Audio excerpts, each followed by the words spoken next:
Welcome back, Flyers Nitty Gritty fans, to Getting Gritty with It with your host, Wolok. My partner in crime is always Vasili Gianarakos. Woo! What a win, dude. How you doing?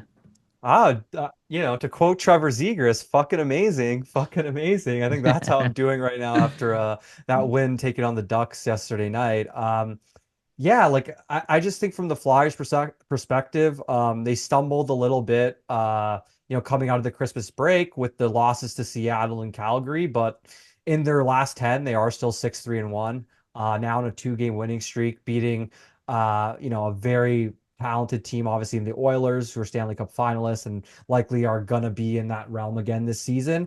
And then maybe their biggest rival of this decade, the Anaheim Ducks, essentially, which is strange to say considering they're a Yeah. Western Conference team, but obviously just the rivalry between Gauthier and the Flyers fans in general, and just now the Gauthier-Zegras rivalry and some players kind of changing between the teams. It's really ignited things between the players. You really saw the players bought into that game last night, pretty much all of them. So it was Yeah. great to see playoff atmosphere. So It was a great game, dude. It was awesome to watch. I think everybody feels that way about it. We're gonna get into the recaps of that. We got a lot to talk about today.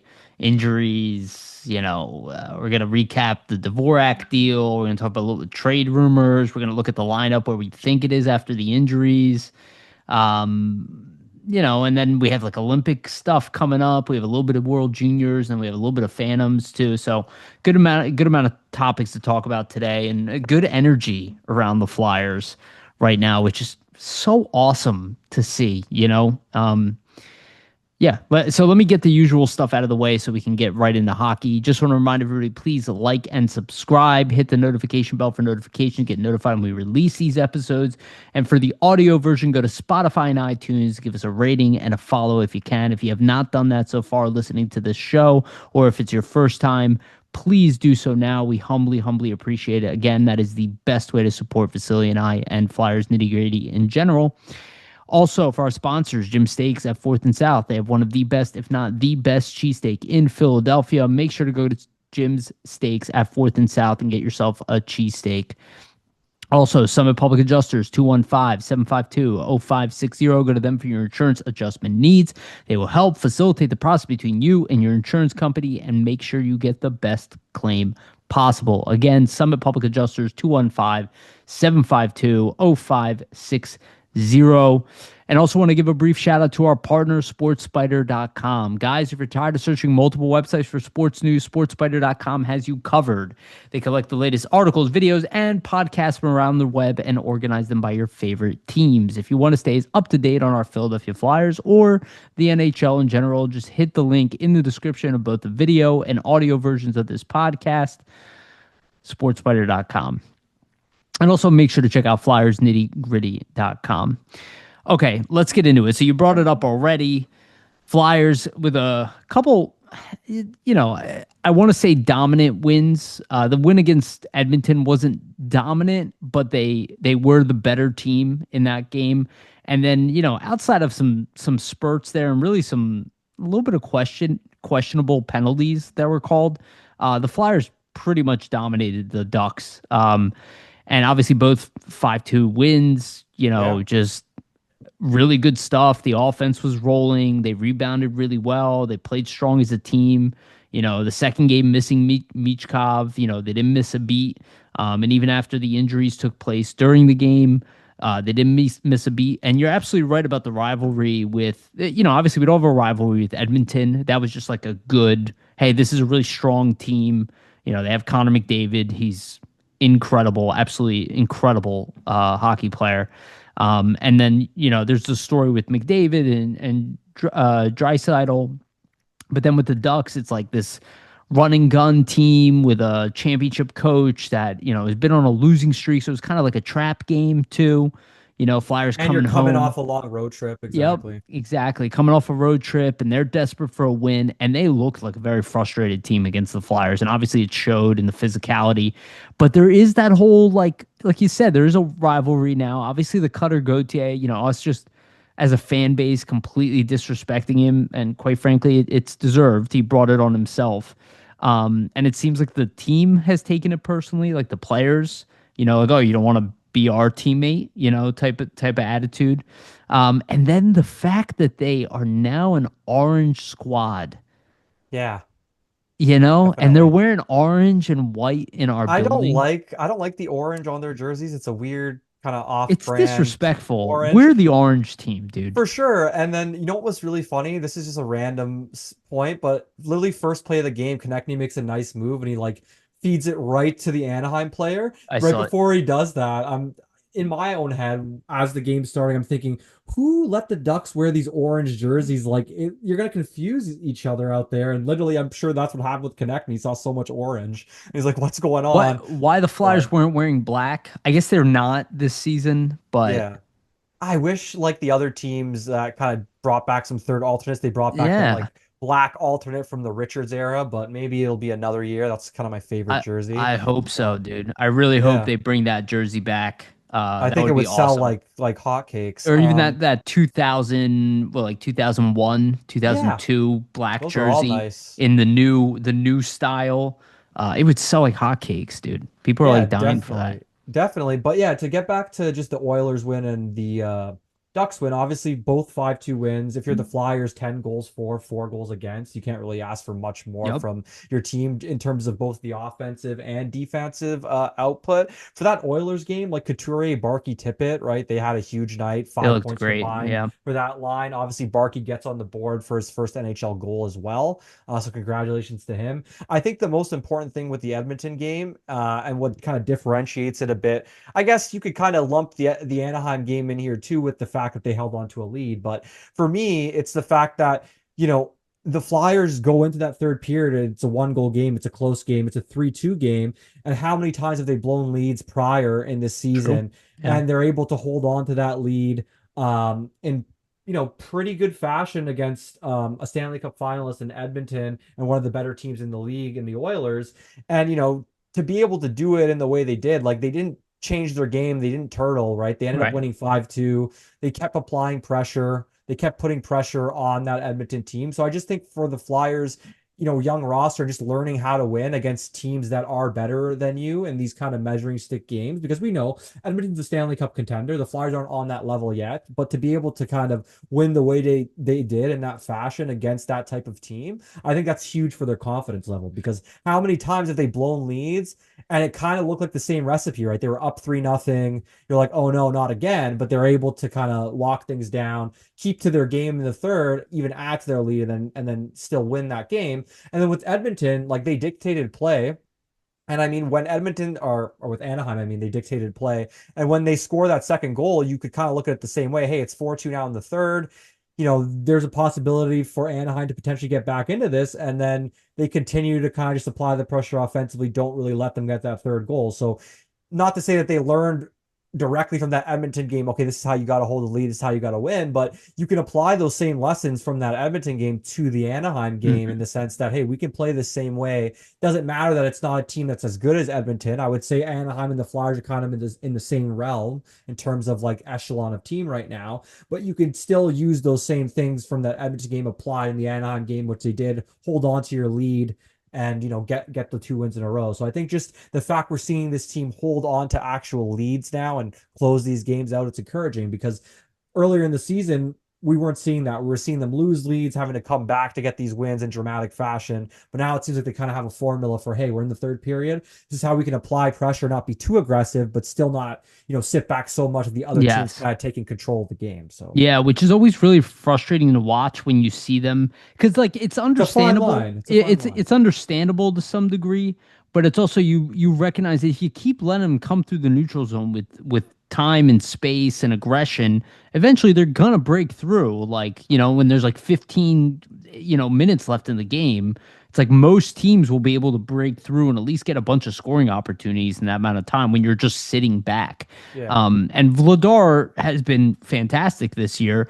I don't think he had a bad game. He wasn't challenged that often, but he did have to make really tough saves against both teams who have high impact shooter. Like, say what we will about Cutter Gauthier, about his We'd character or love to whatever. have him I mean, on the his team for shot his skill is set, right? insane. His shot is insane. Well, if He's anybody's been such a listening good to this, shooter. if anybody's been listening to this podcast for years, when he was a prospect of ours, Yariv and I would be hyping up Gauthier weekly, talking about his shot on goal totals. Like in terms of skill and talent, the kid is very talented. He's going to be a really good player. Yeah. Obviously, the situation arises, and he gets traded out, but you can't take away the fact from him that he's a really difficult shooter to stop. Like you saw multiple times when he had point blank chances on Vladar yesterday evening. Like Vladar was having trouble controlling those rebounds Yeah. or gloving the puck. That's because he has a really hard shot. Yeah. It's hard to contain that shot. It So reminds me a lot of Jeff Carter in yeah, he's got definitely. that really fast, heavy release on his Yeah. snapshot.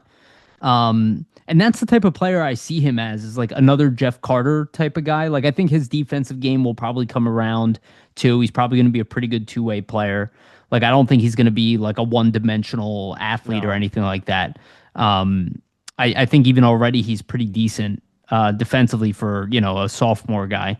But they're a dangerous team overall, and like outside of Cutter, who I think came up like jazzed to try to. He knew what he was walking into. Let's be Oh, of honest. course. This is not the first time he's been And here, and the you first got time to he was think here about was it. like Yeah, a you got to think nightmare. about it too. Like last year, he was held to pretty much 0 points. I don't even think he got a Six shot nothing on loss. net. Yeah, Yeah, so like he likely wanted to respond here. And I mean, to his credit, he did get that goal, but Trevor Zegras has a response of his own, right? And that was the best. we, yeah, Yeah, we see Zegras' and he performance, and outscored Gautier too, which it's is not just with the playmaking, right? yeah, It's the fact that you're seeing him create plays in that first period outside of the goals, but just being able to open himself up for those two one-time opportunities, finding that open yeah. space. Like he's just a really smart player when it comes to finding open space for that one timer. He knows when to rotate in when people are not paying attention to him. And that's essentially what happened both times, where he rotated over. Nobody was paying attention to him, which they should have been because he's their best offensive player, and he's able to capitalize with two top shelf one timers. But yeah, for Zegras, I just think he's continuing to do what he's been doing. Like he's been driving the offense in this way all season, now up to 41 points in 41 games. So for me, it's a continuation.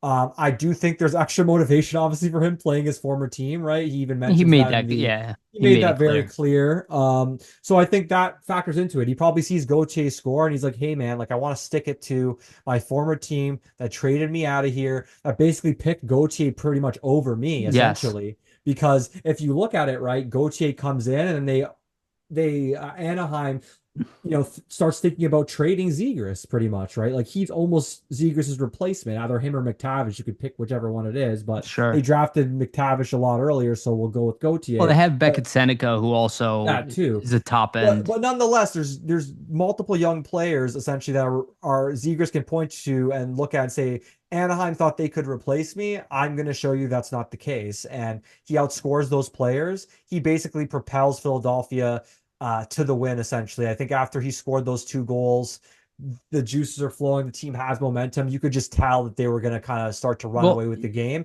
especially due to the fact that they were dictating play outside of the initial penalties as well. So yes. And well, that's kind of my thought, is like, not only did he outperform Gautier in the game, but the Flyers, and this is, again, I was kind of like, I brought this up again before we started recording, but kind of goes back to what I was talking about, where Frank Cervalli was like talking up Anaheim and the Sharks and Chicago. Like the Flyers are a considerably better team than both of them, than all three of those teams, like top to bottom. And that's what I think was really noticeable. You lose Brink early. You lose Noah Cates for an entire period. You already don't have Mitchkov, who's like Grabenkin serving the he's penalty, so you literally your whole third line is gone. right. And Mitchkov, arguably the most talented player on the team. Maybe he's not performing at the highest rate, but you're missing a lot of talent, and you still wipe the floor with them, right? And you lose Jamie Drysdale, and you hold your lead. And Drysdale's been great this year, for all the criticism Really that good Briere defensively. Briere has gotten for that Cutter Gauthier trade. Um, I think that's what I loved about it, is like it's kind of what you and I have been talking about. And same thing with Edmonton. Like Edmonton, they're a good team. They are. They're a great team. They've been to the finals twice, right? But they're a team that is, I don't want to say top heavy because they've added a lot of talent throughout their organization. You don't make it to the finals twice in a row by just being top heavy. But it goes back to the point that you and I were saying is that the depth on this team all of a sudden is becoming a really big strength. Like when you have three really good or three just, let's just say good, defensive pairings, you have now with the fourth line rolling, you have four good lines. Like this is how you can beat teams is by just attacking all the time and having Well, you wear as teams limited down in that way. weaknesses. Yeah, and it's also like less room for error, right? It's a game where every error you make bites you in the ass. Maybe your goalie saves you, but a lot of times, you make a big blunder, it ends up in the back of your net, right? And when you have a bunch of players out there that are all competent, that's how you can beat a lot of teams. Now, that doesn't mean this team is built for, four series of 7 games where they win all of them, but the building blocks are clearly there to get to that point. And this doesn't feel like the Tortorella where they were really good throughout the year, and then the second half of the year they started stumbling, and it was kind It of felt like they were punching above their weight a bit right. that It season, doesn't right? feel that way to me this year. It feels like this was like the optimistic view that we had that if things go well, that's what this team could look Well, like. And they might be 100-point team in the end. And I think I had them at a 95-point team, so just above my expectations and enough to make, one of the probably most likely the three bottom spots. And the one thing we do have to realize when we look at Colorado and we look at like Dallas and all that, like the one thing I'm starting to realize, because like there is like it's kind of fooling people on how good their record is because the East is so much better than the West this year, top to bottom. Like, yes, maybe the best teams are in the West, maybe, but I feel like it's kind of fooling everybody because when you have a much weaker conference, you're playing against weaker teams on a regular I basis. So would it say, runs your numbers up a little bit. yeah, I would say to your point, like in the West, you probably have Dallas, Colorado, Edmonton, Vegas. Vegas, and then after that, Minnesota now, and then after that, it really falls off. And Um, Edmonton's like not having a great season. I no, think but they're still going to be a good team, I will in the say though, playoffs. they started out, they like maybe what November, they were like 12th, 13th place in the conference. Now they're first in their Yeah, they division. tend to So do that, don't they? they pick it up always, Yeah. like they start off really slow. But I wonder if that has to do too with like the Stanley Cup hangover. Like you Yeah, just lost the for cup. sure. It's devastating. I It's hard to would kind of get would you be motivated to that shocked point, if they right? were back in the Stanley Cup finals again this year? Like I wouldn't be I shocked. It's wouldn't be really hard to shocked. do. I wouldn't be shocked. I think nobody's beating Colorado, to be honest. I just think they look too good. But I mean, if any team's gonna, if like that's the team that can do it, because Draisaitl and McDavid could just have a crazy series and really beat any team. Yeah, Like McDavid, he's so insane, dude. He's such a mutant. it's on And I another know, level. yeah, like Draisaitl is incredible. Like he's a Yeah. top player on pretty much every team in the league, maybe 30 teams in the league if you don't count McKinnon. But it just McDavid is just Hey, he's I'll a give you freak all of nature, an that kid. insight into my fantasy hockey team. So I have Trevor Zegras on my fantasy team. He scores 2 goals last night. I'm up 20 points on the guy I'm facing in my hockey pool, He has and McDavid. he has McDavid, and McDavid gets his hat trick last night. And I'm just looking at it He's like insane, dude. there's nothing to do. There's There's nothing one to of him. combat There's him. one Yeah, of him in the world. exactly. He like him and I think Crosby is just behind Yager. He's like there's a good chance he's gonna catch Yager for second all time in points I believe he and probably hit the will. 2000 the only the second player in history that will hit 2000 points outside of Gretzky because I think Crosby's gonna play probably for a few more years. But I would not be shocked if McDavid exceeds what Crosby does in the end because like offensively he is a mutant. Like he Yeah. is an absolute mutant. Like the way he moves, the way he's I've said this before on this show. He is the only player in the league, in my opinion, that does not need line mates to produce points. Like Put anybody next to him, and it they'll you produce. could Yeah. put you could put two Deloriers with him and he's still hitting 80 points a year. You could give him the two worst players in the Well, I league mean, you and he's just gotta probably still think. doing that. You just gotta think about it. Like he has in 755 NHL games, 1,157 points. He's already over the 1,000 mark, and he's not, he just turned 28. So He's yeah, got like what, at it's least 10 years yeah, left the way dude, he he has is. 75 points this season in 43 games. That's his numbers right He's in, now. and he started slow. Yeah, I know. He was 20, 30 points back of McKinnon and then just went on a heater the He, last couple and months. just caught him. He's like, yeah, well, He's let's flip the absolutely switch. insane. Let's flip the switch here. Yeah. So anyway, two big wins. Like you said, Barkey got his first goal. Let's talk about Barkey for a little bit. I mean, the kid's fit right in, let's be honest, especially for being undersized. He takes that elbow by Jacob Truba and comes right Just back. shakes it off. He's a hockey You player know, for he's like sure. he's just trying to get the extra penalty for the blood, but I don't think Yeah. you get it on an elbow. It was a dirty hit too. They were playing dirty because I don't think them playing dirty has much to do with them hating the Flyers. I think they were just a very frustrated team, right? They lost 6 in a row coming in. They're about to lose again. I think they're just losing their cool as a team. It happens. I don't think that's like a villainous team. I don't really view them that way. I think they're just kind of spiraling. But Denver Barkey, man, like makes me feel so warm and fuzzy on how well integrated he is already because I think he is here too early, and it just shows the amount of talent and drive that kid has. And when you think about, like, we still have Bump, we still have Luchenko, we still have Nesbitt, we still have Berglund, we still have Porter Martone, like behind that, it makes me feel all warm and fuzzy inside. Like, I can't remember when the Flyers are like, you look at their top nine healthy, right, with Forrester back, and you're like, this is a good top nine. Like, we're a good team. And then you're like, oh, yeah, we also have five other top prospects offensively behind them, and I'm not even counting like Murtag and like, Van Sagi. Like, I'm not even thinking about those guys. I'm just talking about the guys like who I know can be in the NHL within the next year or two, Yeah, have right? that It's like, upside. Yeah. it's fantastic to see. But Barkey, really strong. I don't think he's going anywhere right now. He's not going He, down. There's no way after the I way he's mean, been playing, in my look, opinion. yeah, exactly. Like, look, if he has a drop off, it wouldn't be crazy. I brought this up when you weren't on the episode. He's 20 years old, like There's a he's lot of he's development five time that's eight, still needed. Yeah. Exactly. Like, it wouldn't surprise me, and it's not an Well, indication of his talent level. the Barkey But you see now is not going to be the Barkey you see in 5 years. There's a lot for him to no, still learn and for him to grow with. But like just the baseline level of what he is as a player, I think it really complements that line that he's on with Couturier and Tippett. totally.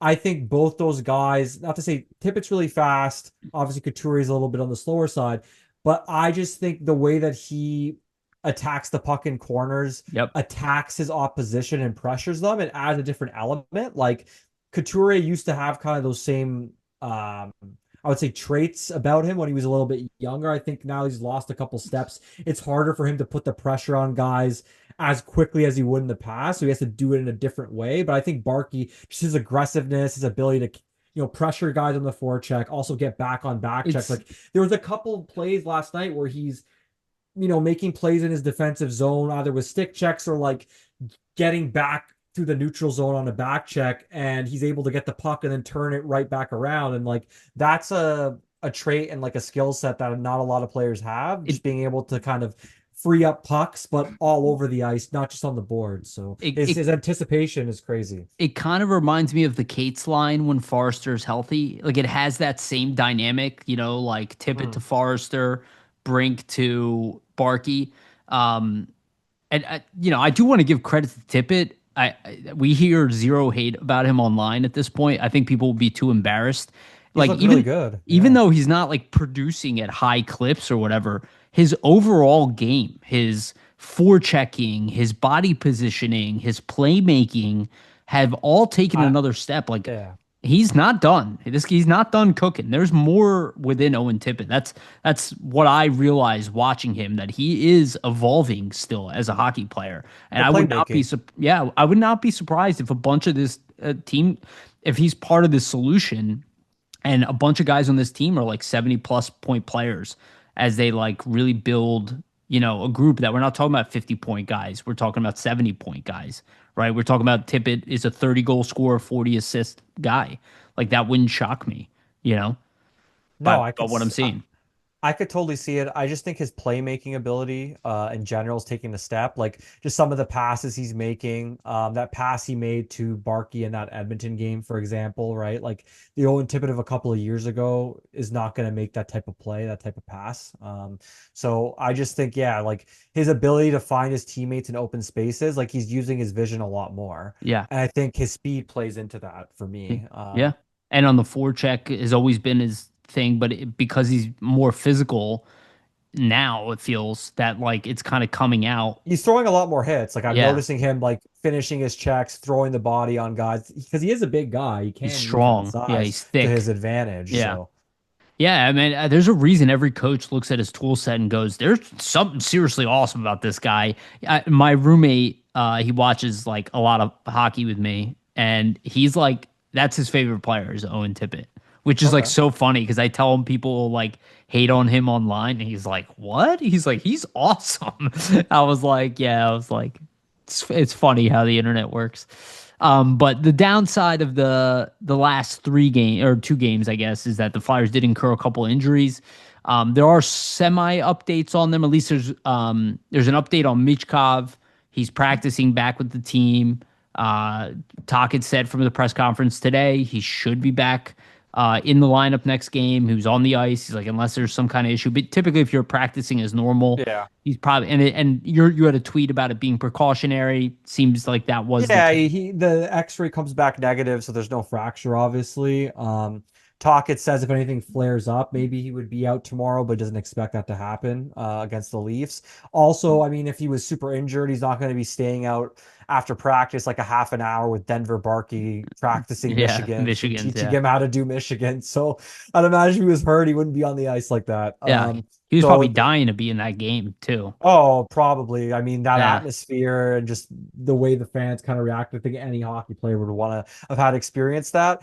So he was probably a little bit disappointed that he missed it, but I imagine he's going to be fired up to kind of get back in there and kind of that's what keep the we need. juices going, right? We need him to be fired up. And I do wonder if he was in that game, like, would we have scored more Maybe. in that type of Honestly, environment? though, I'm kind of happy that it sounds bad to say this, but I'm kind of happy he wasn't in that game with the way that Because it would have Edmonton been was like a, head hunting. yeah. You I mean don't know if, not Edmonton? or Anaheim, yeah, I keep Yeah, the orange keeps mixing me up. they both have Anyways, orange. they both got orange, but yeah, the Anaheim team there, they were really just playing dirty. Like obviously Truba and Johnston, in my opinion, two really dirty plays. Yeah, The one on Drysdale, the one on Barkey. you So gotta if love the we no got instigation call too. The other way, that was that doesn't so make any annoying. sense. Well, apparently Gudis didn't take his gloves off quick enough, so he didn't instigate the fight, even though the first period the exact same thing happens with Noah Cates. Whatever. Yeah, refing wasn't great in this game. It was hit or miss. Oh, your Yep. audio cut out. Oh yeah, the Flyers get Okay, that you're back. win, so it's fine. But I would say yeah, for Michkov, like I just think it's a good thing in the sense that hey, you don't have another target for Anaheim to Sure. go after. So yeah. Yeah, no, it's a good point too. Yeah, kind of let it be. We won. Who gives a shit, right? And then the other big injuries are Brink and Drysdale. You know, Taka did let it kind of slip that they're in concussion protocol, which is, you know, pretty much That's not obvious. surprising. Yeah. But he did say that they seemed like they were in pretty good spirits, which is a good sign. I don't expect them back next game. I don't think anybody should. Even like the next couple games, they're probably going to give them a little bit of time. That's usually the wiser move. I'd say a week, most Yeah, likely. I think that's going to be pretty standard. So let's say they probably miss three games. I think Brink is a lot more sustainable loss for the team. Again, a good player. He would have definitely helped against the Ducks, and he deserves his spot in the lineup, obviously. And he's been very useful in a lot of situations.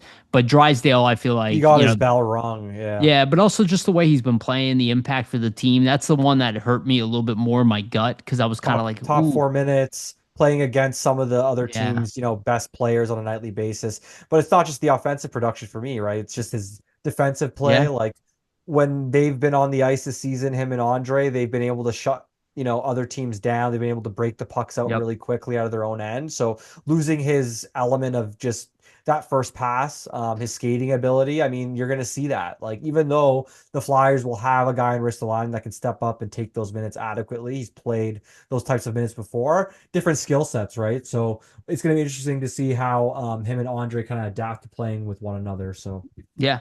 So we'll take a look at what the implications are of the injury in a few minutes. I will say We'll though, no supplementary discipline for Ross Johnson. I think that's kind of bullshit, in yeah. my opinion. They Like said it was an accident. I, I don't know. I played hockey for a long time. It doesn't look like an accident to me. I agree.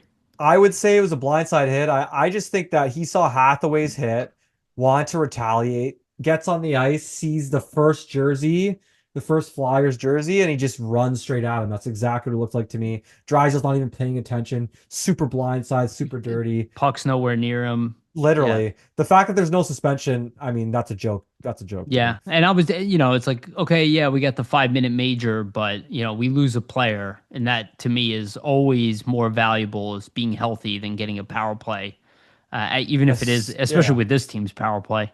Um, Yeah. they One didn't for score on eight, it. I think. So Yeah. that's the one takeaway I think from this game that I wasn't happy with.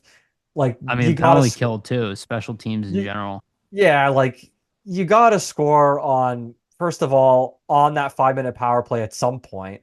You also need to score on that 5-on-3. Like, I don't know what it is, but to me, their 5-on-3, 4-on-3 seems worse than their 5-on-4, which it should not be. You You have know, I, more ice to work with, I'm right? still going back to what I said, and I heard Tocchet say like, "Oh, you don't want to, you want to have a bunch of set plays, and it's all about like not set plays." He said, it's all about situational, and to give him a bunch of options." I am not an expert over Tocchet. Tocchet knows more about hockey than me. Definitely In same. comparison to him, I'm an idiot. Okay, when it comes to hockey, I am very humbly saying that. Having said that. I still am under the belief that a power play needs to be executed quickly and succinctly. So, like, I am still under the belief that the amount of options and all of that is screwing them up. The more Like, set plays, the better sometimes. just one, two, maybe three, shoot. One, Yeah. two, three pass, 1-2 But pass, shoot. I mean, this power play is so shit. Like, you realistically should have set plays. You should be working on this every practice and just be creating new set plays for each situation. So we win the puck off the faceoff. Okay, what's a set play if we move the puck from the point where Zegras is down low to like Michkov or connecting? Okay, what's the set play we're going to run if we move the puck from Zegras across the point to Drysdale or York? And what are we going to do then? What's the set play when it goes to the other half? What's the set play when it goes behind the net? Like maybe they do have all these plays and they just don't open up for them in the way Well, that they have, want. have you ever heard of But the term paradox of choice? yeah, Where yeah, they have so many choices that they end up doing nothing. And that's what I maybe. see is like, Yeah. they're like, it's like, oh, pass, but oh, this guy, or, I have a shot in the slot, but let me pass it off. We'll get one. It's like, I understand. I don't think any of this stuff is irrational or dumb or anything, but it's like, there's beauty in the simplicity of like 1-2 shot, get it on Yeah. net, scramble around the net, get it, creating Oh, chaos. And when we're just hanging around the outside, perimeter and makes even, it easy, right? yeah, dude. So, And then the goal they gave up, the second goal, I forget who scored the second goal. Is it Seneca? it is Killorn. Killorn. Right. Okay. So Killorn's in the slot, wide open, right? That drove me nuts. And if you look at the They're way, like all again, around him, just like the sticks pointing out in the yeah, lane, but it's not really there was covering no anything, right? fancy passing on their power play. Do you see what I'm saying? It's like it's Yeah. pretty simple. It's like 1-2 shoot, and that's what I'm not seeing with the Flyers. Is like Well, it's like 1, 2, 3, 4, 5. Okay, let me pass I again, and it's I like and then they think don't shoot at all. I think what's troubling them right now is I liked it with York. Like I didn't mind it with York last night. I thought York was moving the puck pretty well. Yeah, I don't know. There's something about it where when York or Drysdale are on the top of the key there in the umbrella, like I think it's easy for teams to see that they're not going to shoot the puck. they're They're not. They're Yeah, and they're not shooting the puck. It's they're they're not going to pretty shoot much the puck. they're pretty much telegraphing, even though York scored just straight from the point, like it's not on the power play, but like It they're never is. you Yeah, know? like they're telegraphing to you, well, I'm gonna pass to Konechny, I'm gonna pass to Zegras. Like the teams pretty much know that York or Drysdale are not shooting. Get Risto on the first unit because at At least least he shoots. yeah, but he has a bomb, and if it gets through, it'll go in. So like he has a huge shot, and there's the actual potential of him shooting. So teams Yes. have to respect it. So I'd love to see now. Like I think they should try to do something like maybe like Ristolainen, Zegras, Konechny, Michkov, something along those lines. Especially with the fact of Drysdale being out. Like it's like the power play's been good. You just went 1 for 8, so I think you I have would all the like reason to change it. Like to be honest with you, I would like Coots taking the draw, and we talked about this through text, like net front presence, Zegras, TK, yeah, Michkov Dvorak on the power play. I don't know. I don't. running the outside, and then I guess Risto on the point, with that bomb shot. It's crazy because like Sanheim is a really heavy shot too, but he also doesn't shoot a Doesn't lot. get it through. Yeah. Yeah, they don't shoot a lot, and part of me is like understands it because if you get it off the pads, it's gonna go back the other way. Then you got to worry about a rush. I mean, that's why I was like, their intent a lot of times is to find a great pass, If there's wide no open net. threat, yeah, if there's no threat of that top guy shooting, though, it just takes away and neuters so much of your power play because it's easy for the two forwards to say, well, I'm just going to cover the right flank. You cover the left flank. Let's give him the shot up top We because he's never we going to shoot but we it. also So, don't bomb it from the boards. Like yeah, like not like as what much. how Ziegler scored 2 goals Yeah. yesterday. We don't do that on the power play. Like we don't do that. I do not understand it. Obviously we have to give Yogi more time with the team before we can be like they were better at one point, but now they're back at 30th in the league. They're hovering around. They're probably at 16%, just still better than 13%. But got to give them a little more time. But they're There's really, way more talent on this team that should it's warrant not them a scoring more right. power play goals It's here. not a Like, bottom of the lineup. Bottom, like you look how good they are as a team. They're not just scoring off the rush anymore. They're not that team. You gotta fix the power play. They know, they know. They're not dumb. But let's talk about Dvorak a little bit. That's obviously a big topic. There was a lot of, I would say, panic online, like there typically is. Dvorak officially signs his 5-year deal, which I think surprised the both of us that he got a 5-year term at a very reasonable 5.125, I think. What was it? 5.15, yeah. 1.5, thank you. So there are trade protections for the first 2 years, then a modified for 3 and 4. Yeah. Apparently, 4 is even more lenient than 3. So I would imagine it starts off with like a 12-team no trade list. So yeah, I And have all the details actually. oh I can yeah, go please, you through want them. to go through them? Yeah, so year one of this deal, 6 million in salary. Year two, 5.5 million. Year three, 5 million. Year four, 4.75. Year five, 4.5. So the back half, you're seeing the money drop off. So you see the Flyers and the front office's kind of thought process. Those last 2 years, money's a little less than what the cap hit is. So you're not actually paying him as much as the For the buyout 5.15, right? potential. So Yeah, buyout, but even trading him, like no team wants to pay a guy as much salary. So if you can pay him less salary, a team will take that. makes It it becomes easier. Yeah, more attractive. There's a signing bonus in each of the first 3 seasons as well, and then the no trade protection is in full for years 1 and 2. It's a 20 team modified no trade list in year three, and a 5 team no trade list in there it year is. Yep. four, and then none in year five. Okay, perfect. Thank you for breaking that down. So, yeah, okay, look, there's a lot of people freaking out on one, what the deal means, which I think I do not agree with the stuff I saw online at all. The hesitation on the term, that I can understand, but everything is solvable. Vasili was mocked by Puckpedia that Zamula wasn't going to be moved. What happened? He was moved beautifully, and Zamula became somebody else's problem, literally, right after that. And we got Tomasino, who's a good young player for him. So I don't like this doom and gloom, like you're just gonna be stuck with a problem. We should have enough trust in Danny Briere at this point with what he's done, that if there is a real issue, he will find a solution for it. That's what good GMs do. Overall, I think it's wise to keep Dvorak here. I think he fits with the team.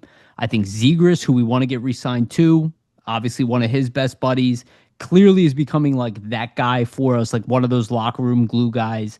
And Yeah. what I kind of see at the end of the contract, like I saw people like, oh, they signed him to be a toxic top six forward. I'm like, the salary cap by the time year 4 and 5 is gonna be like 115 million. That is going to be less than 5% of the cap for this player. That is not a top six forward. They are going to be paying him like a third line, arguably really good fourth line player. For instance, Garrett Hathaway, who signed a fourth line player deal a few years ago, it gets 2.4 million, right? So if you kind of think about it, he's going to be like a really good bottom six forward at the end of his tenure here with the Flyers in years 4 and 5. And hopefully the team at that point is a legitimate contender. And you kind of look at it as like, okay, we want to make a big move.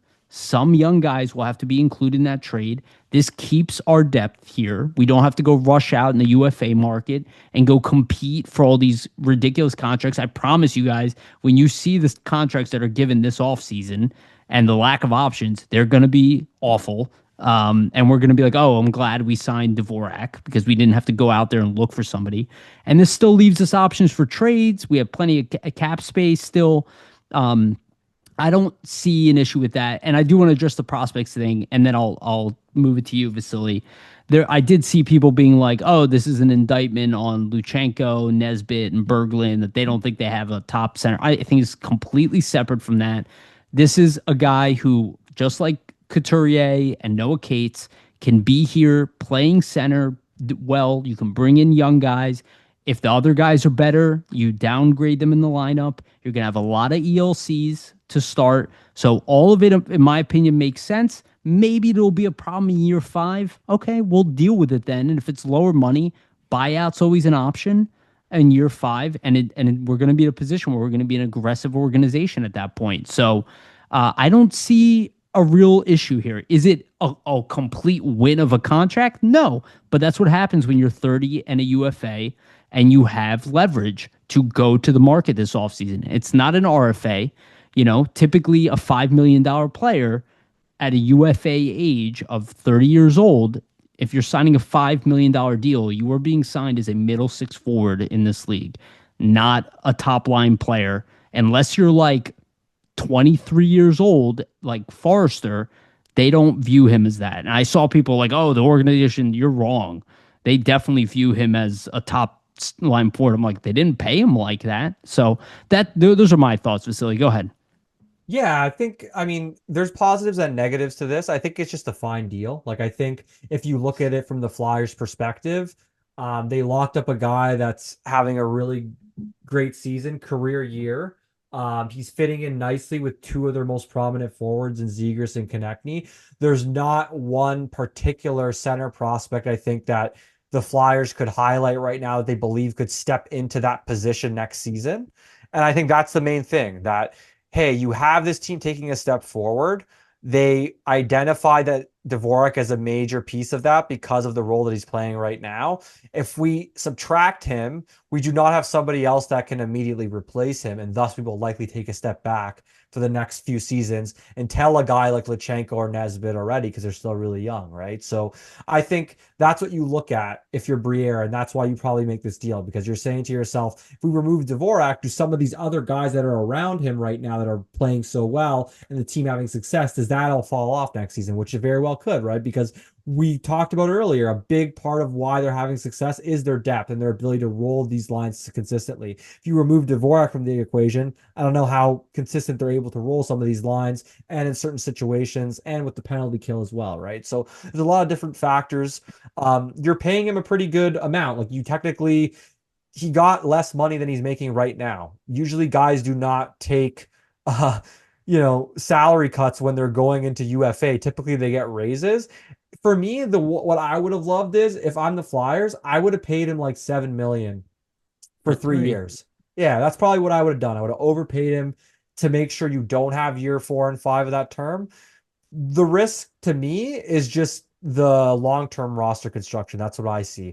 I think he'll hold up for the first probably 2-3 seasons. Like he's going to be 31 when this deal kicks in. So by like year 3, he's like 34. It's not out of the realm of possibility that he's going to continue to be this type of player where he's, able to play pretty much in all situations for you, can probably get you between 40 and like 50 points as long as he's kind of playing in a semi-offensive role, right? Like I think that's pretty realistic.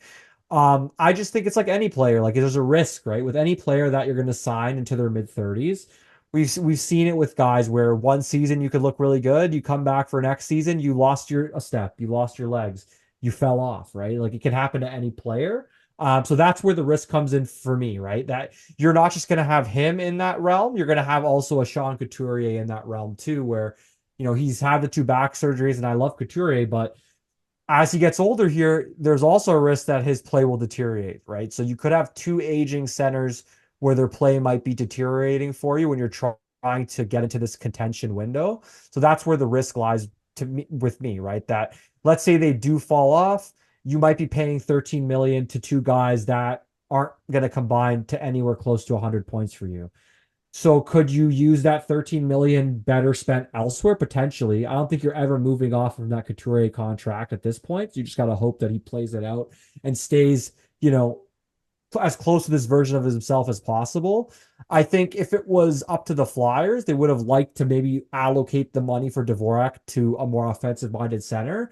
But I also think they're realistic in the fact that that guy was not available this offseason. And if you let Dvorak walk, like I said earlier, you're kind of putting yourself into the corner where you have a big season this season and next season you might drop off because you don't have that replacement. So I think it wasn't worth the potential drop off for next season and maybe the season after, and the issues that could cause for the development of their young players on this NHL roster right now based on the long-term risk. I think they're fine with the risk of, hey, in year 4 and 5, maybe he is only going to be a 20-point player.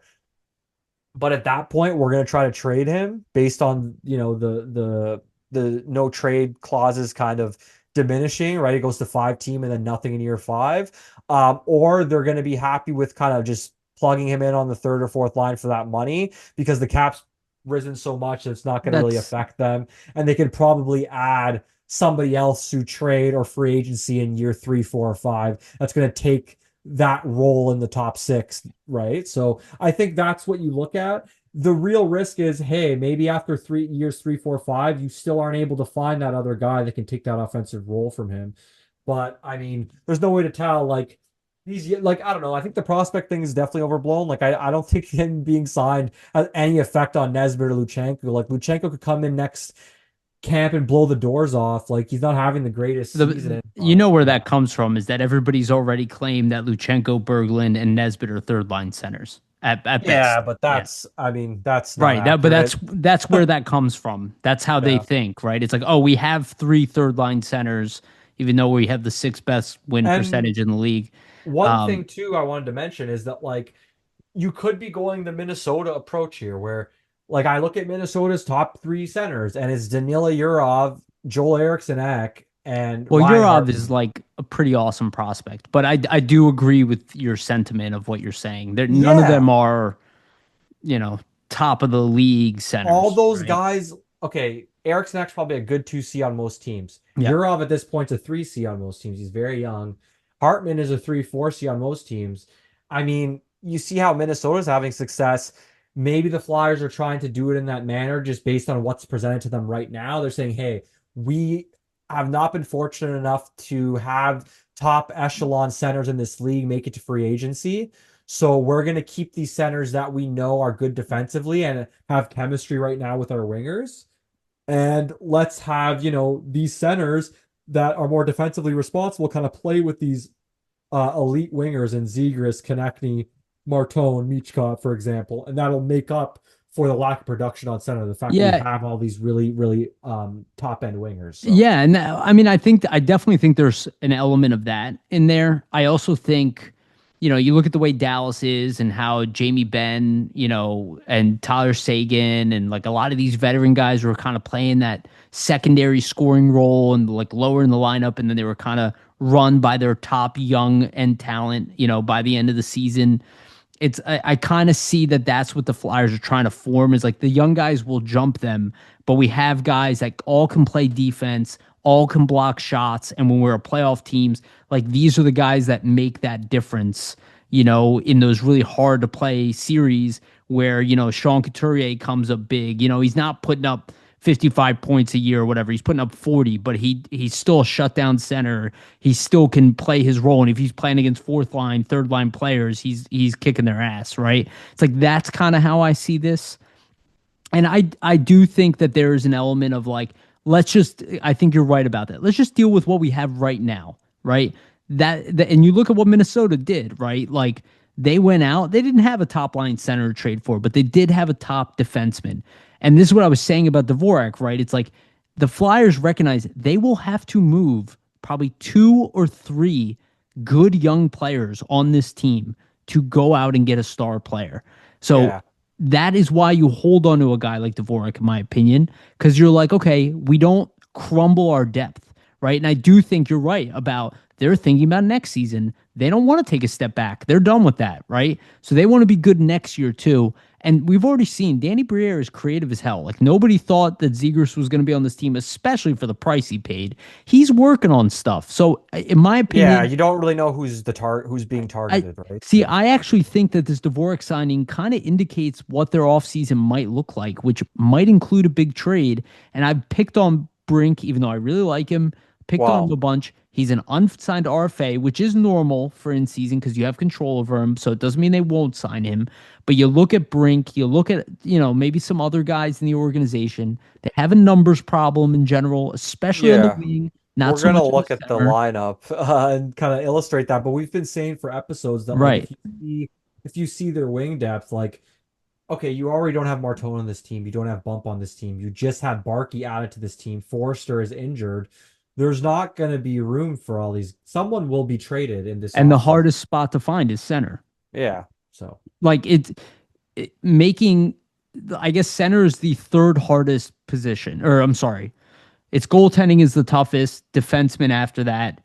Center is the hardest, and it's hard to find guys who can play two-way center, right? So that's why I kind of see it. It's like, and Cates is not good. He's very good down the middle, but he's not a great face-off guy. So I do wonder, like, is there an option there that they'll be like, okay, we're gonna shift Cates over to wing. We're gonna trade a couple wingers.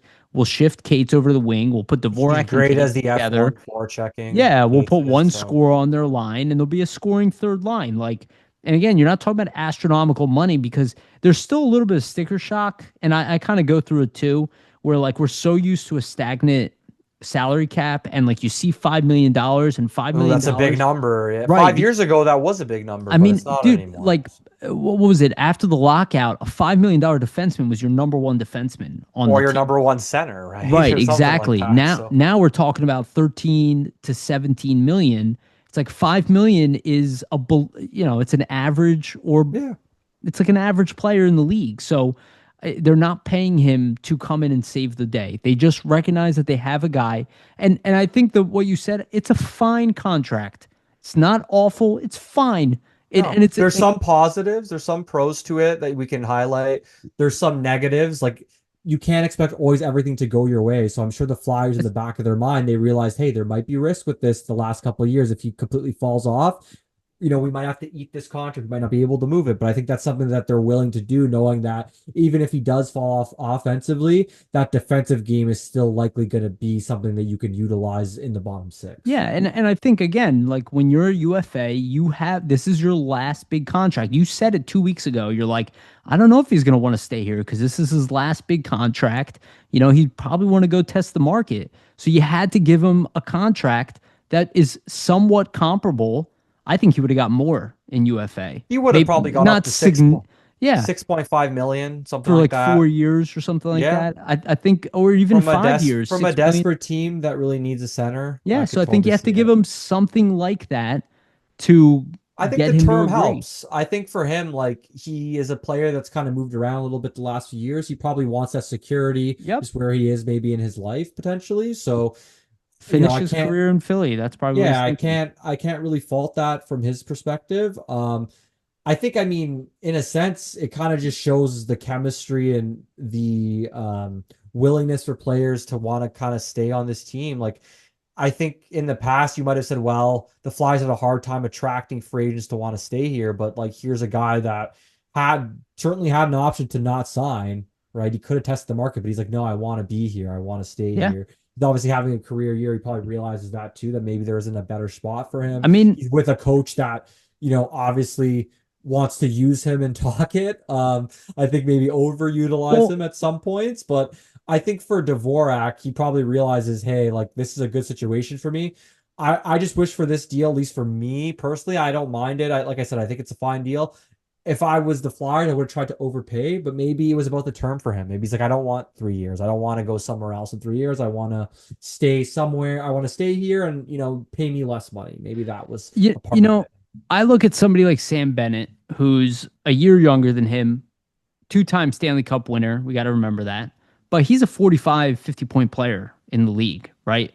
Two-way center, very physical, right? And a two-time cup winner. And in a tax-exempt state, so he would have got more. He got an 8-year, 8x8 deal, okay? Dvorak right now is playing top-line center for us, right? He's a two-way forward. He's on a 55-point pace. I don't know. 5 years of 5 million, it just doesn't seem unreasonable to me. It seems like a very reasonable contract with, just like when you don't have control, like I'm kind of repeating myself now. It's like you had to give a little bit because you have no Yeah, control. yeah. He could have walked. So I think it's a fine deal. I think it's a good way of saying it. And I think any problems that occur with it in the future are manageable. That's the way I kind of see it. That there could be problems with it at the end, and I think we can easily manage them. I don't A think it's lot of the times, though, in these long-term deals, like no matter who you sign, if it's a 7 or 8 year deal, or if it's a 5 year deal and it's a 30-year-old guy, like every player the last couple of years is going to kind of fall off the cliff. Like yeah, that's the natural aging curve, right? Like eventually Father Time is going to catch up yeah, to you. and So and yeah, and they didn't give him like franchise changing money. That's why I'm kind of no. like, what is the freak out about? I was like, this is Honestly, the only thing I was not as perceptive to it at first, just because I saw the modified trade stuff and was like, oh no, like no trade clauses for all the 5 years is not good. But then when you see that for year four is only 5 teams and year five nothing, then it's not as bad. it's really not that bad. Yeah, I agree. I'll make it clear. I don't like any no trade clauses. I do not like them. Yeah, I'm me not a neither. fan of them It at all. There's restricts you really, I so. I only would give them to franchise caliber players, right? Like I wouldn't be shocked if Zegras gets no You trade should. clauses, You should but get no he free earned it, clause. right? Yeah. He's 24 years old, and Yeah, I right mean, right now he's Dvorak didn't earn projecting it. to be a 100-point player in the league if he continues to grow at the rate he's growing. So like I feel good about that. I can do that. But But to your typically point, I like agree with you. Dvorak, I don't think earned that no trade, but I think that's the price you pay when he's a UFA and you're kind of back Right. into a corner if you want to keep him. Exactly. So, That's why it's important. This Zegers contract is going to be important. And like, when you see Chuck Fletcher give Delorier no trade clause, you're like, okay, now you're being a little ridiculous here by giving a fourth line player a no trade clause. Um, so, I want to avoid that type of stuff, but at least Dvorak is a legitimate NHL player, a good one. So I can live with it. Let's talk about Risto a little bit here. And we'll do the Puckpedia and the Olympic stuff. We'll do it in the second half because we're running a little long here in the first half.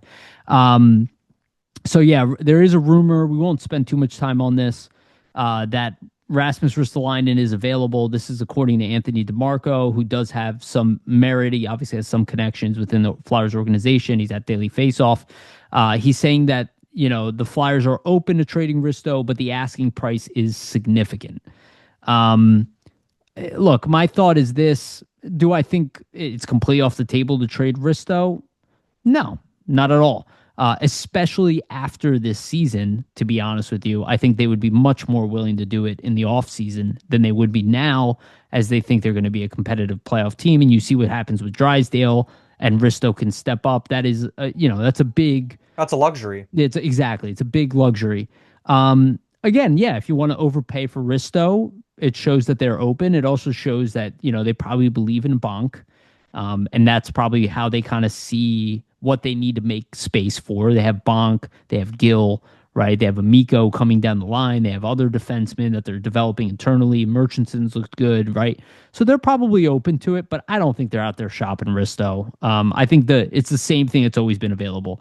Yes, Risto is available, but he is expensive, you know, Yeah, if you want to overpay or if you want to meet our price, then sure. which is But probably a if first round pick and a good prospect, is my Yeah, guess. so what DeMarco mentioned in his article that he's heard the asking price would be similar to what Ben Sherratt got 4 years ago. So in that trade, the Canadians received a 2023 first round pick, a 2022 fourth round pick, and a prospect. So that would be about right, right? You get a pretty good I I would prospect. actually say, I'm sorry to cut you off, but Brandon Carlo last season, that I That think that's the too, best example, right? It was Mitten, right? and a first And rounder. a first round pick, right? Yeah. Which did have trade protections. Um, but clearly expensive cost, but you want one of these big mammoth defensemen who can play the right hand side. You're gonna pay. Like, Yeah, I don't think they're gonna move him just with I don't like think what's so either. happened with Drysdale here. Like I think they're gonna realize, hey, and being able to have a guy that can step up and just play top 4 minutes for you if somebody happens to get hurt or nicked is like a really invaluable thing to have on your roster. I also think just his element on the back end adds something to this team. Like I think they Yes, look they look better with him in the lineup, in my they opinion. Like also I they think don't there's have anybody like him in the yeah, system. there's more physicality. So I just think they're going to keep him. I think though, to your point, like they have some young defensemen knocking on the door that they might want to give shots to next season. So that's why maybe And off he's on the seasons. last year of his Yeah, UFA. They're not going to re-sign Risto. no, That the I don't think is going to off happen. season stuff's more palpable, I think, for them. And also you have other teams kind of building their team and doing roster construction, so it might just be easier to move him at that point. But to your point, you never know what's going to happen here down the stretch. Like, let's say you're a top team in the NHL right now. Let's say you're Colorado. Let's say you're Dallas. Let's say you're Edmonton. One of these teams, Vegas. Let's say one of your big defensemen here gets injured at the Olympics and you have nobody to replace them, then maybe it is palpable for you to really overpay to acquire Ristolainen because you're trying to win a cup and you have no other type of replacement. Because if you look at what defensemen are going to be available at this deadline, it's not going to be anybody that's, To you write know, home about. yeah, exactly. So I think in that situation, the Flyers might have leverage to the point where like you do have teams stepping up to overpay because they need to add somebody, but you got to kind of see. I feel like with every trade deadline, it's always a play it by ear. What's the team that really needs this player? Like, what is their goals? Like, what are they trying to actually achieve by acquiring a player like him? So, like, let's say you are one of those top end teams and they lost a big piece to an injury, you kind of have to make a move or your season's fucked going forward, right? So Yeah. we'll see what happens, but I wouldn't expect they move him, but like if it's a crazy offer, you got to do it. So Yeah, and I think that's their attitude, right? Like, give us an offer we'd be happy with. We're open to it, right? Mm. I think there's several players on the roster that they are even willing to trade now, but it's not to take a step back. And most likely the offer is like a first round pick and a guy they can insert in their lineup, which so that means Yeah, a young defenseman a young player as who's well. ready. Yeah. Yeah, and it's a heavy price. I don't think it's going to happen. I'll say that. I'm not anticipating a Risto trade or anything like that. Okay, so before we transition to the Puckpedia section, just want to remind everyone to please like and subscribe, hit the notification bell for notification, get notified when we release these episodes. And for the audio version, go to Spotify and iTunes and give us a rating and a follow if you can. If you have not done any of these things, you made it this far, please do so now. We would humbly appreciate it. It is the best way to support this show. Okay, let me share my screen. Let's just go through the Flyers lines, and then I'll do a screen share for the Phantoms lines when we talk a little bit about the Phantoms Sure. at Yeah. the end of the show. Okay, so this is a guess. We don't have confirmation of any of this, but obviously top line will remain the same with Zegras, Dvorak, Konechny, Barkey most likely healthy. He was back on the ice immediately after that elbow. With Couturier and Tippett, can't And see he's them breaking learning that up. Michigan's after practice, Right? so Yeah, it's should true. be good. And then I guess here's the more wild card is the third line. So it seems that Michkov will be back. The question is who's going to be his counter line mate, counter winger. I guess our immediate, what we would probably want to see is Nikita Gurbankin. They were used together Let quite it a bit. happen. Yeah, there is a part of that where it's like just let it happen. He had a good game. Gurbankin got rewarded with the empty net opportunity. He earned it. He had a good game. He's been playing much better. He's got a better offensive upside than Grunstrom for sure. Though Tocchet did mention Grunstrom or Gurbankin. The question is though, does Michkov continue to play the left hand side with Brink out? I would imagine so. Yeah, I mean, I would think so, just because they probably would want to put together that Kate Smichkov Brink line when Brink returns. So if you're going to do that, why move him from that position? Let him get more reps on the left side to Yeah. just become more comfortable in general.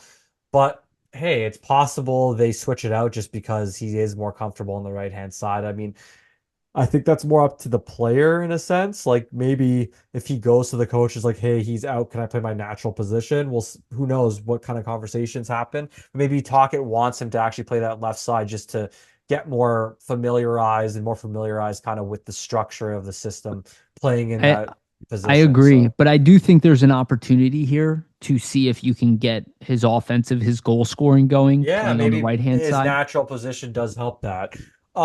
I just like it. Like, I mean, the top two lines are not going to break up. It's pretty evident. So the only other thing you would do here is basically, at least in my opinion, you'd probably swap Grabenkin and Grunstrom. I don't really like that.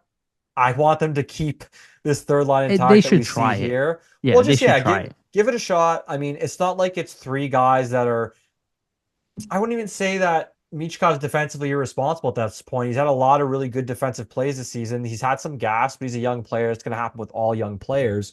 So, yeah, I think you have Cates who's really responsible as an own end. Like, I don't see any reason why you can't have two wingers in Grabenkin and Michkov And on and his Gurbankin flanks. just had a good game with Cates too, right? Yeah, exactly. But I also think too, like in the preseason, we saw Michkov and Gurbankin play together, and the chemistry looked really good. The Russian connection was alive and well for them. Let the two Russians plus Cates run wild and see what happens here. Yeah. I mean, he does have 10 points in 29 games at this point. It snuck up quickly. Um, Gurbankin? yeah, I believe he does. Let me Okay, double and let me yeah, double check that. no, I wouldn't be surprised if he does. But that's like think Um, about that. That's yeah, 10 points. 3 goals, That's 7 assists. that's 10 points in 29 games, pretty much just playing on the fourth line. And a lot of those games, like he was riding the bench, man. Like he was playing like 7 minutes. Like it's hard to be effective in limited minutes like that. So I gotta wonder, like if you gave this kid This 12, is the 13 minutes consistently, like he might be a pretty good third line producer for you. So yeah, why I not think find that? Why not though? Like why not find that out now when you don't have to bench anybody? You don't have to sit a brink. You don't have to move anybody around. You can naturally find out right now if the Nikita it's Grabenkin for the next week can be a third line player for you and be effective and see, are there defensive detriments? Is he too much of a liability? Like you can gauge all these you things. can So also change it in game of course, if if it it ends if, up if it being is a a problem, problem, right? yeah, definitely. But I think now's the time to do it, and then it helps you, I think, as a team and as an organization when you're trying to build your roster in the future to say, hey, well, we were, trading Bobby Brink, for example, that's a tough decision for us.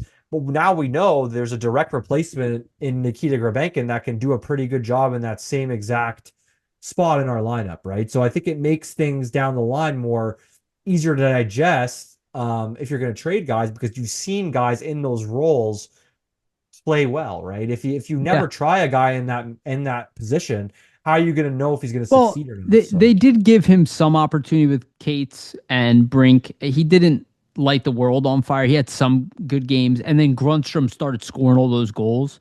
You yeah, know what I mean? So, but I think you're right. I think they should go with that.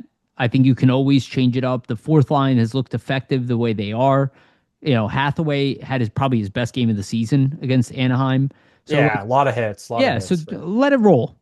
Let it roll. See what happens. Russian machine plus Cates. Let's Yeah, go. let it roll. Like see, like that's the most talented third line, right? If you put Grunstrom on there, he's not bad, And but he doesn't have the same power forward abilities that Gurbankin yeah, does. or that net front presence. Like I just think if you want to keep your lineup as consistent as possible without breaking up all four lines. This makes the most sense to me, Anchor right? Banking Like, is the biggest. yeah, and I mean, you He's could bigger. break like maybe they end up breaking up the top three lines because just for some reason this third line can't work. I don't know, but I feel like it's creating more of an issue when your top two lines are running than it is helping. So I think they're Yeah. gonna probably keep Uh, things like this for a I bit at guess least. I guess the question is, if somebody else gets injured, do they call a bump, right? Well, yeah, I think you would because He's I just don't see how Delore is an every night player. So you're gonna have he's to. not. He's Yeah, not. so Yeah, you're it pretty much depends on gonna the have to. injury, but I would love to see bump with Michkov and Cates as well. I'm not gonna That'd be lie. fun. That'd be Yeah. fun for sure. So yeah, let's talk about the defense. Most likely, I highly doubt this will change, but Juleson will be coming in the lineup, probably playing with Sealer. That'll be like pure shutdown line, Yeah, no real Risto and offensive Andre ability. played together last night, so Right. And we we've know seen it that. before. We know it can work.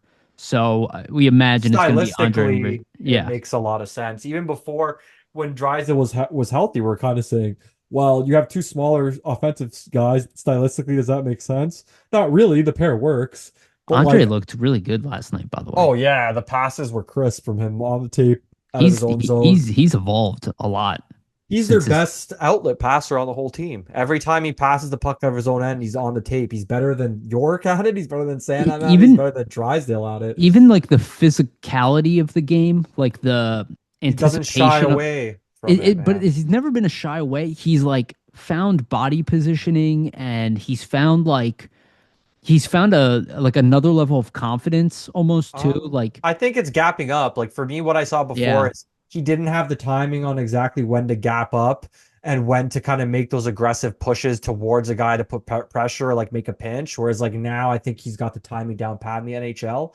But like it's like any young player, if you don't give a guy reps to learn how to do that at this level, he's never gonna know how to do it. it's And when they it, weren't giving him the reps to learn that, that's so look, that's why they say the NHL is not a developmental league because there's always another guy that the coach is gonna give an opportunity. You have one, two bad games. yeah, It's the the nature of the win beast. now league, Yeah, right? yeah. So It's why young teams are at the bottom of the league, typically as well. Um, okay, yeah. Let's move on from lineups again.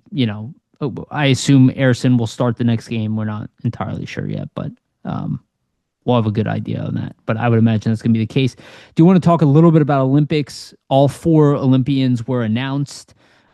People assume that the Flyers were only going to have three, but I'm not surprised that there was four. Not surprised at all that Dan Vladar was named. So it's Sanheim for Canada, Vladar for Czechia, Ristolainen for Finland, which I assumed was going to happen, and Abels for Latvia.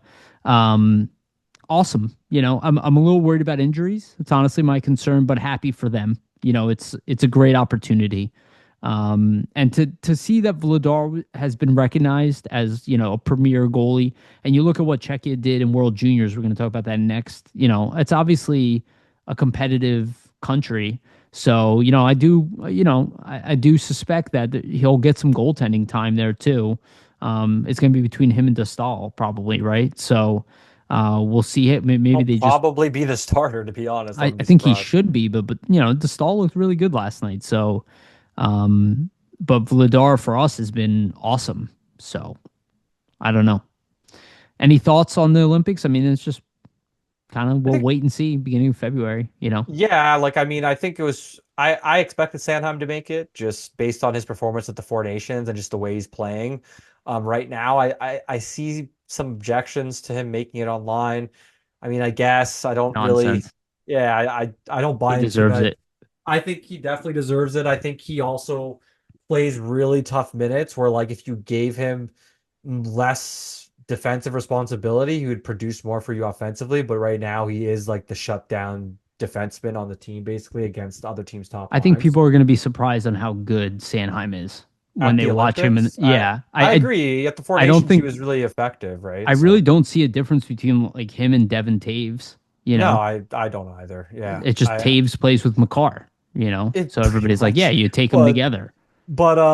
yeah, and then obviously Ristolainen always makes it for Finland. That's not really a surprise for me. Yeah, And then uh you have, Vladar for Czech, and then who was the other one again? Sorry. Obels. Abels for Latvia. Yeah. Yeah, yeah, I mean, that one also makes a lot of sense just yeah. considering their They're gonna team. have they're Like, gonna have a tough time. Them and Denmark and yeah, I mean, like I said, France. like I'm excited for the Olympics. It's just like you remove Russia out of it, just like the World Juniors, and it's just It still one annoys less you. team that Well, is competitive. you So know that Michkov would be on Team Russia, even with the yeah, struggling year. He would have yeah, made the Russian team.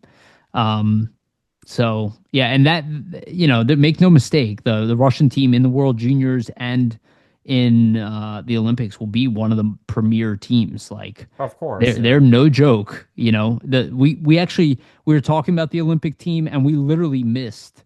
Vasilevsky, yeah, Yeah. Like we were like, that's oh, they have like already three of the best goalies in the league. Two of them, I was like, no, the three best goalies in the NHL are Russian. The only one is Hellebuck that you can it's make crazy. a case who's American. Yeah, Um, so we'll see what happens. I mean, I'm Canadian. I'm obviously cheering for Canada in the Olympics. sure. I would say though, like leaving Bedard off that team, that's a big mistake. It's a big mistake.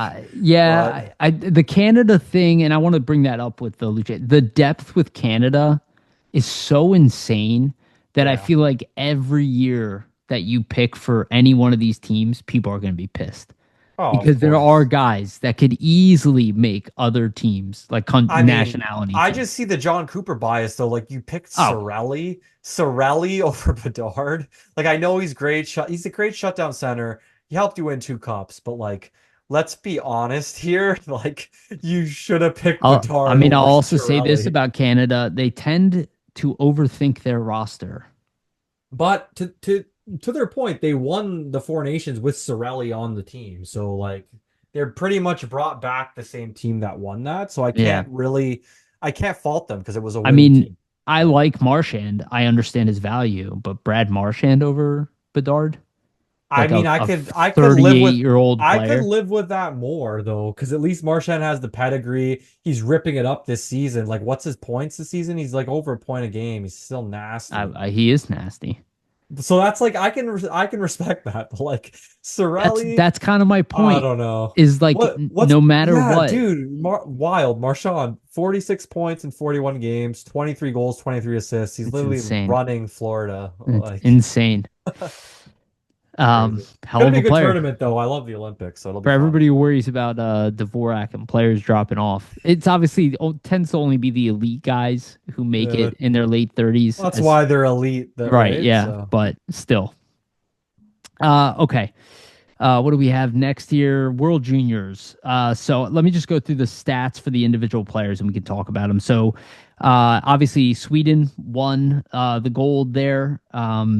In Canada and Czechia.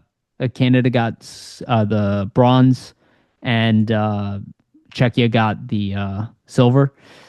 Jack Berglund finished the tournament, led his team 4 goals, 6 assists, +9 as captain. Porter Martone led the tournament in goals, 6 goals, 3 assists, 9 points, +4. Jet Luchenko, no goals, 1 assist, -4. Heike Ruhonen, 3 goals, 6 assists, 9 points, led his team, +6.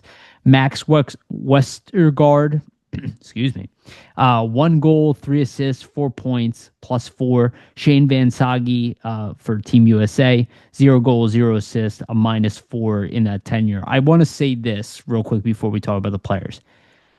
Do not overvalue these tournaments. For instance, Vasili Podkolzin, who's a good player for Edmonton, dominated this tournament. He is a third, fourth line player in the league. Do not take the performances of these tournaments as gospel. I Braden saw Shen, like Braden Shen had a great still tournament.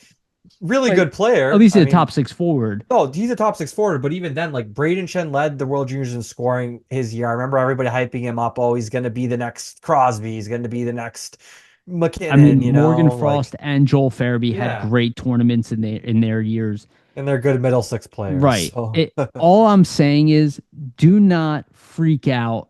And like the well, thing that drove me nuts was Jack Berglund is better than Nesbitt and Luchenko. And I'm like, he might okay, be. He might be. yeah, it's possible. It's probably unlikely.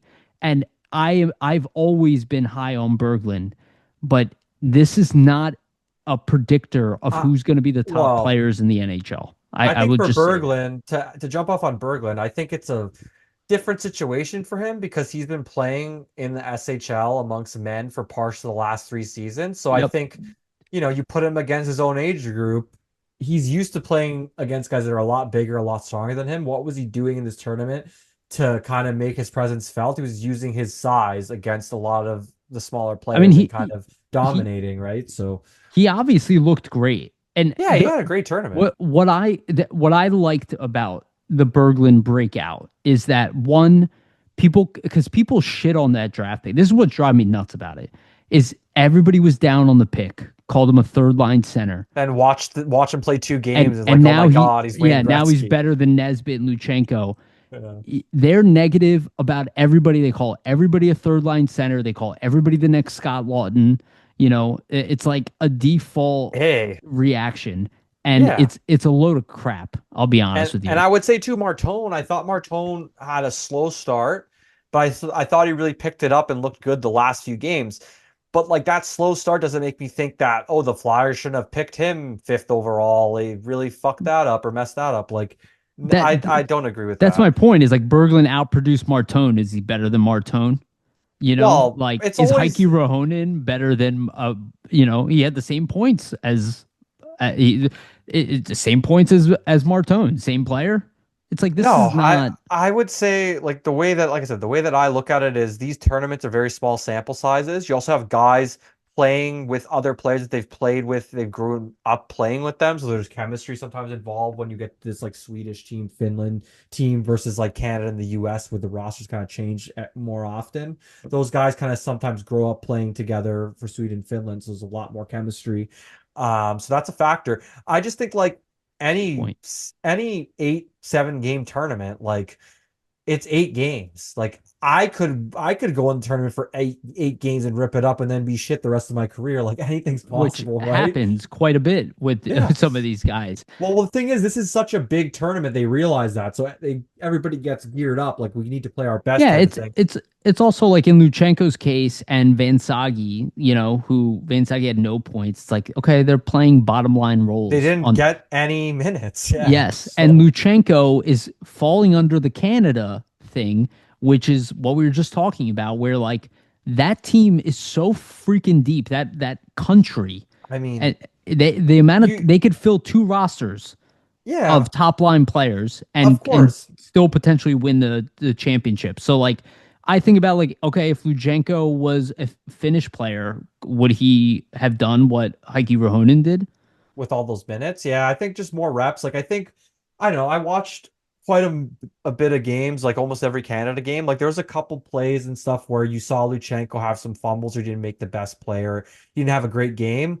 Like you have to acknowledge that there's certain things that he did out there that weren't great or he didn't look as good as maybe he should have. But to say that he's a bust over 7 games, like I don't know. People are just Especially they're looking to feed that narrative. That's well, it's what it just is. yeah, it's looking to feed that narrative, and it's also just like okay, I mean, in one game, yeah, he had a couple giveaways on the PK. He was trying to clear the Mm, puck, ended up in their own net. But then another game, he had like a nice, good rush up the ice and made a nice pass. But you don't see anybody talking about that. They're only focusing on the negative, Well, right? So this is my point is it drives me nuts when like I'm excited about Jack Berglund. I'm excited about him from the day he's drafted. I'm like 6'4" center, two-way playmaker. I like it. I'm excited. Could be a serious player. And then as soon as people have a chance to throw somebody under the bus, like Jack Nesbitt didn't make Team Canada. Well, a bunch of great players didn't make Team Canada.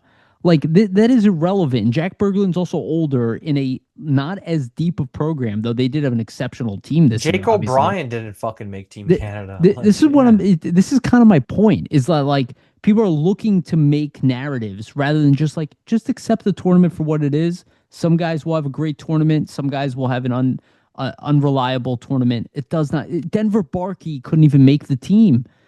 Yeah. Three times didn't make the team. Does that mean I'm not high on Denver? I don't care about these things, and I think that surface level like jump to be like, oh, I just this think there's guy a lot of sucks. fans that initially did not like the Luchenko pick. and anything they can do to Same with the Nesbitt. diminish it, they'll try to do, and that's kind of what we're seeing, Yeah, right? but So that's what drove me nuts about the jumping on the Berglund bandwagon so fast. Is like you saw 8 games of him doing great, and you're like, sold, better than the other guys. It's like, I okay, well, guess. we'll see what happens when they actually come here. Um, and remember, like Jet Luchenko is 2 months older than Porter Martone. Porter Martone's a next level prospect. Don't get me wrong; he's a you know, top 5, top 10 prospect in the world. So it's a different caliber of prospect. But like the other guys are all just good players and they'll take time to develop. And some of them could develop to be elite players. We don't know. Some of them could end up being busts. We don't know. We don't know if Heike We have Rohonen to kind of is let going it to end play up out being at a this great point, player. I Yeah. think, with a lot of these younger guys. That's the point, And like Van Sagi, like I still see a potential Tom Wilson like player. It doesn't mean he's going to be as good as Tom Wilson, but if he can bring what Tom Wilson does, like I think that's freaking awesome. He's a humongous mammoth man who can potentially play third line in the NHL. Like Yeah. I don't know, I get excited about the guys. I don't look for reasons to disqualify them. It's such a stupid mindset with prospects. It makes no sense. Um, okay, yeah, that's all I have to say about World Juniors. Anything else you want to add? No, I just thought it was a really actually entertaining tournament. That Czechia team, man, like the Nobody fact that Ca- expected that, the right? fact that Canada lost to them, I did not expect that. They're I they love were good. They were really good. I love Jake Voracek's kind of interactions on Twitter with Mike Commodore I didn't over see what that. happened. He's got half of Flyers Twitter blocked. He doesn't have me blocked, so I'm able to see his tweets. But Yeah. basically, Commodore tweeted at him, "Oh, are you ready for like the semifinals? Like we kicked your ass last time." And then he when Czechia beat Canada, he tweeted it back at Commie just saying like, "Hey, did you see the game last night? I don't know. I didn't have time to watch." It's awesome. Very funny. Both of them Super are awesome. Twitter trolls, so it Oh is yeah. very And appropriate. former teammates, so they're just messing around. But like that Thomas Galvis on Czechia, like he was a third round pick, but man, that kid, he looks like he's gonna be a star. So Again, small sample size, but it is okay to celebrate when these guys like that makes sense to be like, hey, maybe this kid's got more than anybody thought. That yeah. makes sense to me. But being like, oh, this guy sucks, Something to that note doesn't make sense to though, me. something to note though too, that Czechia team, like I think 11 guys on that team all are playing in the CHL, so they kind of like are, getting into that Canadian system of hockey. They kind of out Well, Canada. soon, So I hate to break it to you, buddy.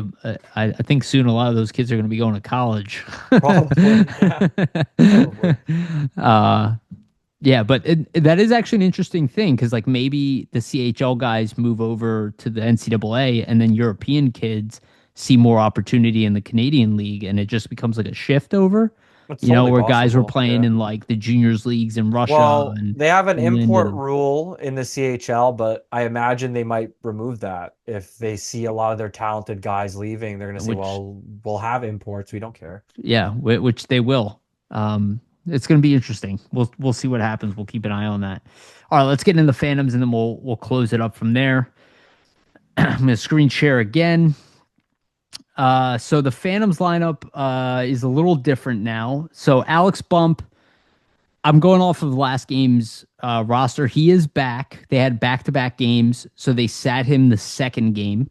So Understandable though. That's like a precautionary thing. yeah, so he's not completely injured. He should be back for the next game. I don't think that's going to be an issue.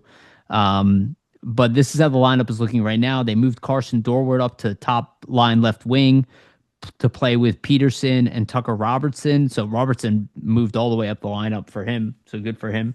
Anthony Richard is playing with newcomer Tomasino and Maruti. Tomasino had his first point and a nice assist. Eklund is playing with Goche and Wilson. And then Gendron, I think Kaplan was injured also. He also might be back for next game. I have him in the lineup here, but it was just Gendron and Wisdom were the extra forwards. They went with 7 defensemen. As it looked, it was Yinning, Grans. Grans is back from injury. Hunter McDonald, Oliver Bonk. Oliver Bonk had his first goal Yeah, really as nice a goal. Phantom. Very nice shorthanded top snipe. Really coming on. He's got 1 goal, 2 assists in his last 3 games, also a +4 in that time, which is he's again we said this, he's coming back from a long injury. Give him a little bit of time to get back. Seems like by the end of the season he's probably going to be the number one D man there. And then Ty Murchison is playing with Kyrou again, and Maxence Gonet and Roman Schmidt, they're being rotated in. Again, too many defensemen. One of them might get the call up if Drysdale is out for a significant amount of time. I'm not sure who that would be. Maybe somebody waiver exempt, but it could be Murchison again because they really Yeah, liked him. he looked good, and he's got a simple game, so you kind of know what to expect. Though it would be fun to see like a Bonk get a call up for a couple games if it was short term, right? That'd be I think everybody would love to kind of see that, but I think they're gonna probably let him cook a little bit more. So I think you're right, but it would be very cool. But I would not bring him up unless he was going to be playing on the third pairing with Sealer. yeah, But I agree. but you're not wrong. They might opt to give him like a game or two, depending on where his game is at. I'm not like watching, every fan's. Kyrou would be fun too. I just don't think they're gonna call him up I this year. Yeah, obviously he's kind of come back to earth a little bit, still playing well, but they have 8 defensemen right now they're rolling. And Yeah. I also want to give a shout out to Kolosov because his game was dropping off a little bit, and then he just won AHL Player of the Week. Yeah, he had a He strong last few matchups. Yeah, back to back games. He gave up 1 goal in both games combined, took 30 and 31 shots in each game, and he only gave up 1 goal in that time. And the Phantoms won handedly in both of those games. So very strong Isn't performance. that funny? Like Cal Peterson just disappears from the Flyers organization and the goaltending's magically solved. Not Yeah. saying So that that's the that's the key here, but like, look at the AHL, Kolosov, Bjarnason, pretty good seasons. Urson and Vladar, pretty good seasons. No yeah, it was Peterson. Peterson So was a cancer. I do want to say, uh, because Kolosov's numbers were dropping down. Bjarnason had the better numbers. He still does, but very slightly. Bjarnason in 14 games has a 2.50 goals against average and a .912 save percentage, 8, 3, and 5. Really strong really, start. really strong for a rookie in the AHL. I Yeah. would say like just the way that Kolosov and Bjarnason are playing, like to me, if I'm the Flyers brass and you're looking at it, you're probably thinking, hey, one of these guys deserves some sort of backup role next season. So But if I'm Urson, I'm looking at that and I'm thinking, like, I got to step it up. I got to yeah, step up my game here w- because one of these guys are going to take my position. So well, that was kind of my whole thought about like, do you just re-sign Urson for 1 more year and go, if he's not the guy, one of these guys will take it from him. You know what I mean? We'll give him a 1 year extension, give it one send him to more the chance. AHL if he Yeah, doesn't. and if he doesn't have it, he gets downgraded, or you trade him, for very minimal return. I think Um, that's probably the likeliest scenario because I feel like you let the three battle it out, and whoever, wins that backup role, that's who you give it to. That's my perspective. Maybe they don't want to give it to Bjarnason, like maybe they want him to have a full Still, starting season, yeah, but then it's just like, hey, between you, Kolosov, and Urson, battle it out, and yeah. obviously Vladar's the number one. I So, think we're it's going to be a long evaluation on that. I think they'll explore UFA too, just to well, or to even see trades. who's potentially available, yeah. Yeah, I think there's a lot of questions there. I don't think the Flyers are blind to the type of season Harrison is having. I also just want to shout out Kolosov's numbers. He has a 2.51 goals against average, so a hair above Bjarnason, and a .910 save percentage, so a hair below Bjarnason on that too. But he does have 2 shutouts on the year. He's 9, 8, and 1 on the season. So Still winning um, record. yeah. I mean, it's still pretty strong. So pretty good numbers for both goalies. Phantoms are back in a winning. Let's just say they're back in the winning department. They are now third in the Atlantic Division. They dropped to fourth, but now they're up to third. They have 40 points, 7 points behind the top 2 teams, Wilkes-Barre and Providence. They are 18, 11, and 4, essentially. So pretty good record for them. And on their last 5 games, they are 5-0-1. Nice. So, or sorry, six One, games. okay. Yeah, but one thing to add to, I guess, before we end, we didn't really mention, but yeah, the Flyers, just in terms of the Flyers positioning, third right now in the Metro with 51 points.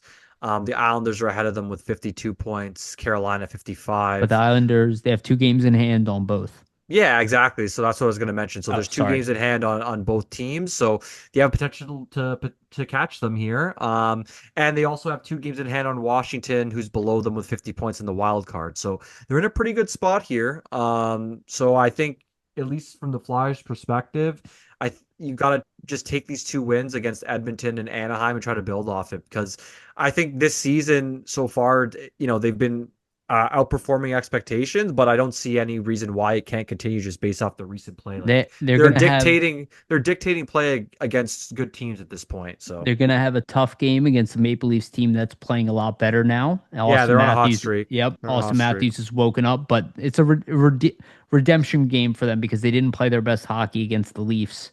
This time They it's going to haven't be at beat the home, so Leafs in 5 years, so let's see if they can do it. they are due. They are due. The Leafs were also a much better team for those Majority 5 of years. those years, yeah. Than the Flyers. This is the first time where the Flyers, at least in the standings, are a better team. So we will see how that plays out. And obviously they have the Tampa Bay Lightning after that. So, but if they can win both of those games, they're both going to be tough games. I think the next 3, right? You're playing the Lightning twice, so I think if you can get 4 points out of 6 against the Leafs and the Lightning twice, I think that's a pretty good success, right? yeah, it's going to be a tough 3-game trip here, and we might be missing 2 key players. So, but they'll have to make do. It is what it is. All right, man. Anything you want to add? No, just everybody check out flyersnittygritty.com when you have a sec. Ton of content covering everything Flyers related that you'll need on the website. So Awesome. All right. Thank you, everybody, for listening. Please remember to like and subscribe. Hit the notification bell for notifications. And for the audio version, go to Spotify and iTunes. Give us a rating if you can as well. That is the best way to support the show. If you have made it this far, please, please, please do so. We will humbly, humbly appreciate it. And make sure to check out flyersnittygritty.com.